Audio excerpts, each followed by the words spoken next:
كيف كانت انطباعاتك جون عندما زرت المملكة العربية السعودية لأول مرة؟ كانت صدمة بالنسبة لي. كانت السعودية آنذاك بلدا شديد التخلف، وليست كالسعودية اليوم التي تعتبر من أغنى البلدان. آنذاك عندما وصلت إلى الرياض كان أقوى انطباعاتي هو نظام جمع القمامة في العاصمة. كان عبارة عن قطيع من الماعز يجوب الشوارع ويلتهم جبالا من القمامة. بالطبع إثر مجيئي بفترة قصيرة تم توقيع عقد مع الشركات الأمريكية لمعالجة المخلفات، ولكن انطباعي الأول آنذاك أثار صدمة كبيرة. لم أكن أتصور أبدا أن هناك بلدا في العالم بهذا التخلف، خصوصا مع الاحتياطي الهائل من النفط. بالطبع كانت مهمتي أن أقنع السعوديين بإنفاق أكبر قدر من المال على الشركات الأمريكية. بالمناسبة جون، كانت تلك فترة حساسة جدا.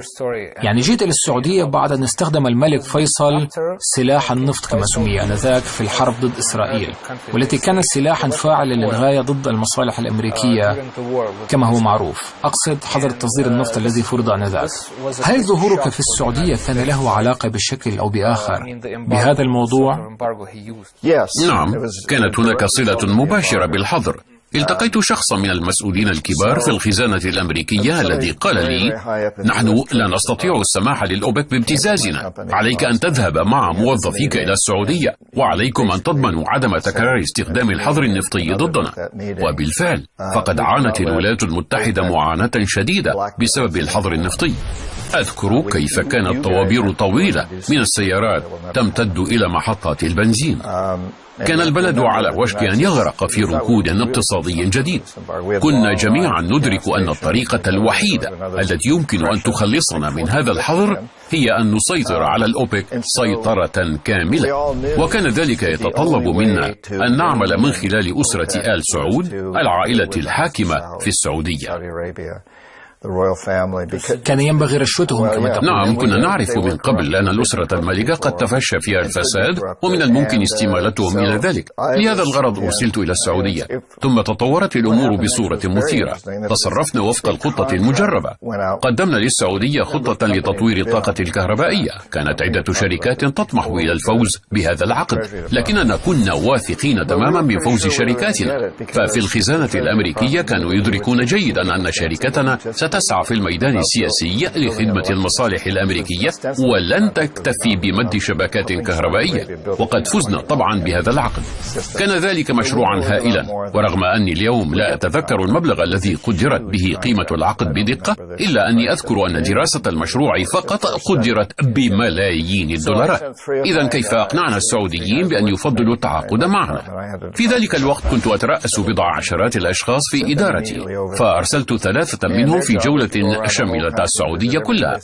كان عليهم أن يزوروا كل منطقة آهلة وصلتها الكهرباء وكل الأماكن التي تنتج الطاقة الكهربائية. كان 2 من معاوني يعملان من قبل كمتطوعين في فيلق السلام الأمريكي، لذلك كان على دراية بكيفية دراسة البنى التحتية في بلد غريب وبمن يتصلون للحصول على المعلومات المطلوبة. أما أنا فالتقيت بالسعوديين مرارا قبل توقيع العقد لأقنعهم بأن يوقعوا العقد معنا نحن بالذات، وبالإضافة إلى ذلك كان علينا حسب مخططاتنا أن نقنعهم ببيع النفط السعودي مقابل الدولار الأمريكي فقط. كان ذلك مهما للغاية، لأن الرئيس ريتشارد نيكسون وسكرتير الخزانة الأمريكية جون كونيلي أوقفا سريان المعيار الذهبي للدولار، وكان ذلك يعني أن الدولار الأمريكي أصبح آنذاك في وضع محفوف بالمخاطر لاحتمال فقدانه لقيمته بشكل مضطرد.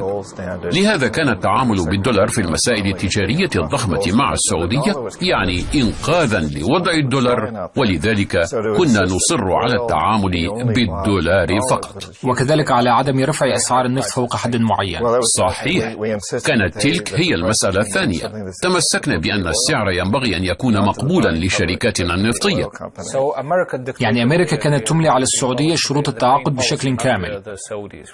نعم، كنا نريد فرض بعض شروطنا، لذلك اقترحنا التالي: على السعوديين ألا يسمحوا أبدا بتكرار الحظر النفطي، وفي المقابل نتعهد نحن بحماية الأسرة المالكة ونبذل كل ما في وسعنا لكي تبقى في الحكم أطول فترة ممكنة، في حال حافظ ملوك السعودية على التعهد المتفق عليه فيما بيننا. وقد وفينا بالعهد، وتدخلنا عندما اجتاح صدام حسين الكويت وراح يهدد العائلات المالكة في دول الخليج. كان ذلك جزء من الصفقة. صحيح تماما. تقول في كتابك: في حال هددت دول مثل إيران أو العراق أو إندونيسيا أو فنزويلا باستخدام الحظر النفطي، فإن السعودية حسب الاتفاق ستسدد بثرواتها النفطية الهائلة أي نقص في الإمدادات النفطية للولايات المتحدة. هل يعني ذلك أن السعودية أصبحت بمثابة طوق نجاة ربما للاقتصاد الأمريكي؟ هذا صحيح، وكانت الدول الأخرى الأعضاء في الأوبك تعرف هذا، لذلك لم تحاول حتى فرض أي حظر بعد ذلك، لعلمها بموقف السعودية وإدراكها أنه لا جدوى في الأمر إطلاقا. أبرمت هذه الصفقة بعد مقتل الملك فيصل؟ أعتقد ذلك.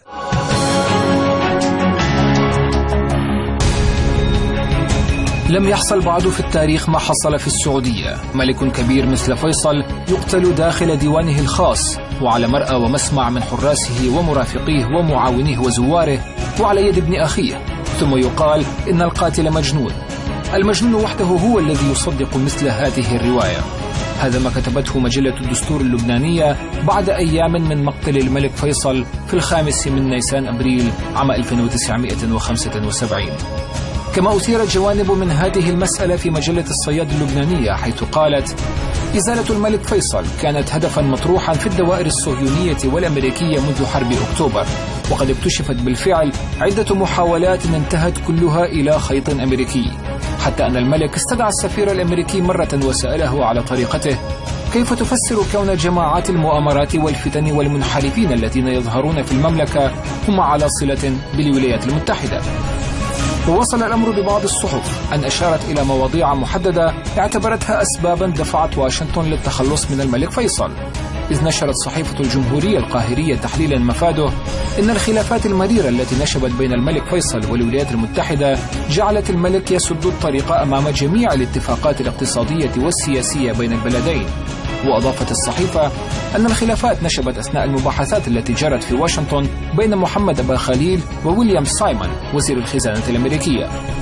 كما تطرقت مجلة المجالس الكويتية إلى الجانب الاقتصادي أيضا كسبب محتمل لتورط واشنطن في اغتيال الملك، حيث قالت إن العلاقات ساءت كثيرا بين الملك والولايات المتحدة عندما تأكد أن الأمريكيين قد خدعوه، وتجلت العلاقات السيئة في حرب النفط التي أعلنها.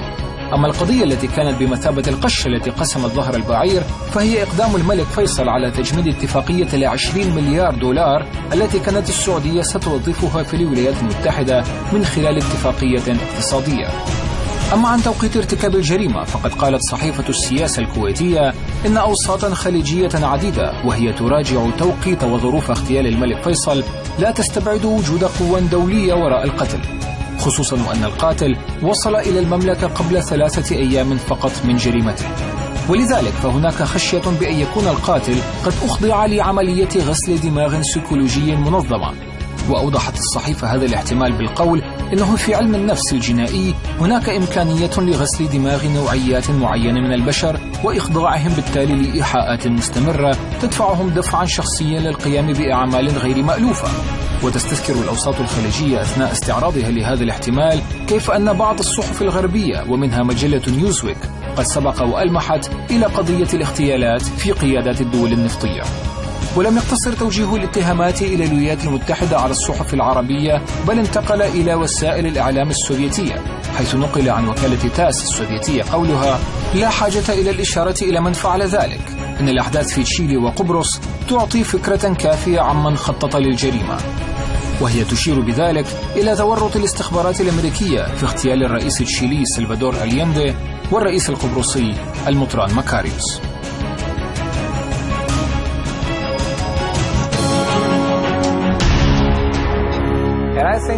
بالمناسبة هناك من يربط بين استخدام الملك فيصل لسلاح النفط وبين مقتله، فالملك السعودي الوحيد الذي قتل هو بالذات الذي استخدم النفط كسلاح في الصراع العربي الإسرائيلي، كما أن الشخص الذي قتله جاء من أمريكا قبل أيام قليلة من ارتكابه الجريمة. يعني هناك من يجد توافقا غريبا في مجرى الأحداث، وثمة الكثير من الجوانب الغامضة في هذا الحادث، كما في حادث ربما اغتيال الرئيس كندي. يعني ما هو رأيك في هذا الموضوع؟ ليست لدي معلومات حول مقتل الملك فيصل، لكني على يقين انطلاقا من تجربتي الخاصة أنه كغيره من زعماء الدول الغنية بالنفط كان أمام خيارين: إما اللعب حسب القواعد التي تريدها الولايات المتحدة، هو إما الزوال بطريقة أو بأخرى. أنا لا أظن أنه كان يمكن عزل الملك فيصل عن طريق نشر شائعات حول مغامراته العاطفية، وربما لهذا وقع الاختيار على الاغتيال كوسيلة للتخلص منه. كان التعامل مع السعوديين صعبا جدا أساسا. أنا مثلا كلفتني الصفقة مع آل سعود الكثير من الجهد، والمسألة أن الصفقة كان ينبغي أن يوافق عليها جميع أمراء عائلة آل سعود. كان ينبغي إقناع كل واحد منهم على حدة، وكنت أنا مسؤولا عن أحدهم. كان علي أن أقنعه بضرورة إبرام الصفقة، واضطررت للقبول ببعض شروطه. كان من شروط أن أجد له امرأة في كل مرة يزور فيها أمريكا لمقابلتي أو خلال زياراته الشخصية، وحدد مواصفاتها بأن تكون شقراء بارعة الجمال، ويجب أن تكون أمريكية من أسرة محترمة وليس من النساء المأجورات. وكنت مضطرا أن أعثر له على امرأة كهذه لأنه رفض الموافقة على اعتماد الصفقة حتى نحقق له نزوته. كان واحدا من صناع القرار؟ كان من العائلة المالكة، وحسب القواعد المتبعة كان ينبغي الحصول على موافقته بصفته أحد الأمراء. هل بإمكانك أن تكشف لنا من هو هذا؟ لا، كتبت عنه في كتابي لكني لم أذكر اسمه الحقيقي. يعني ما زال في السلطة حتى الآن؟ لا أعلم صراحة. وهذا ما طلبه فقط؟ فتاة شقراء من عائلة كريمة؟ كان هذا شرطه الأساسي. في ذلك الحين كانت الأسرة كلها قد وافقت على شروطنا مقابل ضماننا لهم البقاء في الحكم. أما هذا الأمير فاشترط شرطا خاصا به كمكافأة شخصية صغيرة. لكنك تقول في كتابك أن الأمراء السعوديين كانوا يلجؤون غالبا إلى بعض الأشخاص من أصول لبنانية لهذا الغرض، وكان بيسعى هؤلاء تقديم أي خدمة من هذا النوع لهم. نعم. لماذا إذن طلب هذا الأمير منك بالذات هذا الطلب؟ ربما كان ذلك بمثابة اختبار لضمان تنفيذ الشروط. لست متأكدا من بواعثه وراء ذلك. الذي أعرفه أنه سبب لي حرجا كبيرا. لقد فاجأني بهذا الطلب، فأنا لست قوادا، خصوصا وأنه طلب امرأة متزوجة من أسرة كريمة. مع ذلك اضطررت إلى القيام بهذا الدور، وعثرت على هذه المرأة. كانت زوجة لطيار مدني، كانت تعرف أن لزوجها علاقات غرامية بنساء أخريات، وكان ذلك يؤلمها كثيرا. كانت تعيش في منطقة بيكون هيل بمدينة بوسطن، حياة وادعة ورغدة، لكن لم تكن تملك دخلا خاصا، إذ كانت كل الأموال تحت سيطرة زوجها. وهكذا فقد كانت لها مصلحة في أن يكون لها دخلها الخاص وأن تنتقم من زوجها. وعندما استعد الأمير للعودة إلى بلده، أبدى رغبة في أن يأخذ معه هذه الشقراء المتزوجة، وبالطبع لم يكن بوسعي أن أدبر هذا الأمر بأي حال. عندئذ استعنت بتلك القنوات التي أشرت إليها، أي إلى بعض معارفي من اللبنانيين. الآن لم أعد أذكر كل التفاصيل، لكننا رتبنا شيئا لهذا الأمير، ومع ذلك فإنني أعتقد أنه كان يختبرني ليعرف كيف سيكون تصرفي. كان في وسعه أن يفعل ذلك، كان يعلم أننا بحاجة ماسة إليه. هل وافق الأمير على الصفقة في نهاية المطاف؟ كان التعامل مع ذلك البلد صعبا للغاية. كانوا مثلا يسمونني في السعودية الكلب الكافر. أحد الوزراء سماني هكذا. هل تدرك إلى أي درجة كان ذلك مهينا؟ كنت منهمكا في كل تلك المباحثات المهينة، ومع ذلك كان علي في جميع الأحوال تسوية الأمور معهم. وبالطبع كان علي أن أتعرض لمواقف كريهة للغاية. كانوا يطلقون علينا نحن الأمريكيين شتى التسميات المسيئة، وبعض الناس الذين كنا على علاقة مباشرة بهم كانوا سيئي الطباع وكريهي الأخلاق، وكانوا يسألوننا في استعلاء: ولماذا ينبغي أن نتعامل معكم؟ مع ذلك كانوا يوافقون في نهاية المطاف على العمل معنا بهذا الشكل أو ذاك، ربما لأن الصفقات كانت مربحة لهم إلى حد كبير. أود أن أسمع تعليقك جون على ما يلي. كتب أحد الصحفيين يقول: الأسرة الحاكمة السعودية استبدلت المصالح الوطنية ومصالح بلدان المنطقة وخاصة مصالح الدول المنتجة للنفط بشيء واحد فقط، هو دعم الولايات المتحدة للنظام الفردي وتحويل الأراضي الصحراوية إلى مدن على الطراز الغربي. هل توافق على هذا الطرح؟ نعم، أعتقد أن ذلك كان حالة نموذجية في السياق الجاري. زعماء البلد كانوا يتاجرون بالمصالح الوطنية وبمصالح شعبهم ليبقوا في الحكم أو لتوسيع سلطتهم. أكرر، هذه ظاهرة نموذجية. لا عليك، دعها تسمع. والقتلة الاقتصاديون من أمثالي كانوا يستغلون ذلك. كنا نعرف أن للزعماء ثغرات، وهم مهتمون بعقد صفقات جديدة بتعاون يعود عليهم بالفائدة، وهم بحاجة إلى حماية. هذا يجري في كل مكان، حتى في أمريكا. نلحظ وجود هذه الظاهرة في بلدنا. مثال ذلك الرئيس باراك أوباما، إنهم يلقنونه ما الذي ينبغي عليه أن يفعل لكي يبقى في الحكم. نعم، حدث ذلك في السعودية وفي إيران وفي مناطق كثيرة من العالم. بالمناسبة، تقول في كتابك بعد ذلك أن المفاوضات التي قمت بها أنهتها شخصية أمريكية من مستوى عال جدا، ربما كان هنري كيسنجر. ثم تقول أيا كان هذا المبعوث فإن عمله كان يتلخص في أن يذكر الأسرة المالكة بالأحداث القريبة في إيران وبمصير مصدق. يعني هل كان هذا المبعوث يلجأ إلى الوعيد والتلميح إلى ما قد يحدث في حال عدم التعاون؟ في كل حالة من واقع عملنا كانت لدينا في ترسانة وسائلنا العصا والجزرة. في حالة السعودية تحديدا كانت الجزرة هي الوعد بالإبقاء على الأسرة المالكة في الحكم مقابل بيع النفط للأمريكان بأسعار بخسة. كانت الجزرة أيضا هي تطوير العربية السعودية وضمان بقاء العائلة في الحكم. صحيح أن التطوير كان يعني التحديث على الطراز الغربي، وهذا قد يجر مشاكل كثيرة على المملكة وسائر دول الخليج. كان السعوديون يدركون ذلك، لهذا كنا بحاجة إلى العصا حتى لا يعدل أحد عن موقفه ولا ينسى مصير مصدق المؤسف. نعم، ربما لم تكن هناك حاجة أساسا للتذكير بالماضي البعيد، بل كان يمكن التذكير بما حدث للملك فيصل عندما ظهر فجأة ابن أخ مجنون وأطلق عليه النار دون سبب مقنع. صحيح. إذن أشكرك جون، لنكتفي اليوم بهذا القدر على أن نواصل الحديث في حسنا، سأكون سعيدا بلقائك. إلى اللقاء. شكرا. أعزائي المشاهدين، بهذا نكون قد وصلنا إلى ختام حديثنا لهذا اليوم. تحدثنا في هذه الحلقة مع السيد جون بيركس، ونتابع معه الحديث الأسبوع القادم. وحتى ذلك الحين ها هو خالد رشد يحييكم من مدينة سياتل الأمريكية. دمتم في أمان الله، وإلى اللقاء.